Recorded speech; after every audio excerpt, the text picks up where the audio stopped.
ಗುತ್ತಿಗೆಯಲ್ಲಿ ಮುಸ್ಲಿಮರಿಗೆ 4% ಮೀಸಲಾತಿಯನ್ನು ಕೊಡುವಂತ ವಿಚಾರಕ್ಕೆ ಸಂಬಂಧಪಟ್ಟಂತೆ ಈಗ ಕೇಂದ್ರ ಸಚಿವೆ ಶೋಭಾ ಕರಂದ್ಲಾಜೆ ಅವರು ಸಿಎಂ ವಿರುದ್ಧ ಕಿಡಿಕಾರಿದ್ದಾರೆ. ರಾಜ್ಯ ಕಾಂಗ್ರೆಸ್ ಸರ್ಕಾರ ತುಷ್ಟೀಕರಣವನ್ನ ಎಲ್ಲಿ ಮೀರಿ ಹೋಗ್ತಾ ಇದೆ.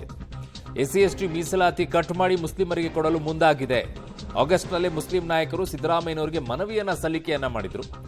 ಧರ್ಮದ ಆಧಾರಿತ ಮೀಸಲಾತಿ ನೀಡಬಾರದು ಅಂತ ಕೋರ್ಟ್ ಹೇಳಿದೆ. ವಕ್ಫ್ ವಿಚಾರವಾಗಿ ಜಮೀರ್ ಅಧಿಕಾರಿಗಳಿಗೆ ಧಮಕಿ ಹಾಕಿ ನೋಟಿಸ್ ಅನ್ನು ಕೊಡಿಸ್ತಾ ಇದ್ದಾರೆ.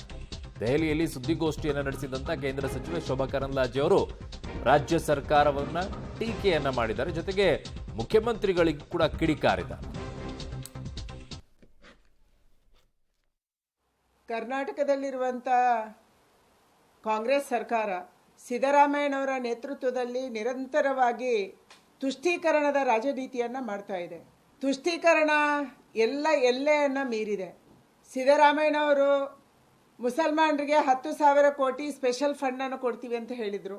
ಮೊನ್ನೆ ಇಕ್ಬಾಲ್ ಅನ್ಸಾರಿ ಅವರು ಹೇಳ್ತಾರೆ, ನಾನು ಯಾವಾಗ ಹೋದರೂ ಕೂಡ ತಿಂಗಳಿಗೆ 100 ಕೋಟಿ ನನಗೆ ಮುಸಲ್ಮಾನರ ಅಭಿವೃದ್ಧಿಗೆ ದುಡ್ಡು ಸಿಗುತ್ತೆ ಅನ್ನುವಂಥದ್ದನ್ನು ಅವರೇ ಹೇಳಿದ್ದಾರೆ.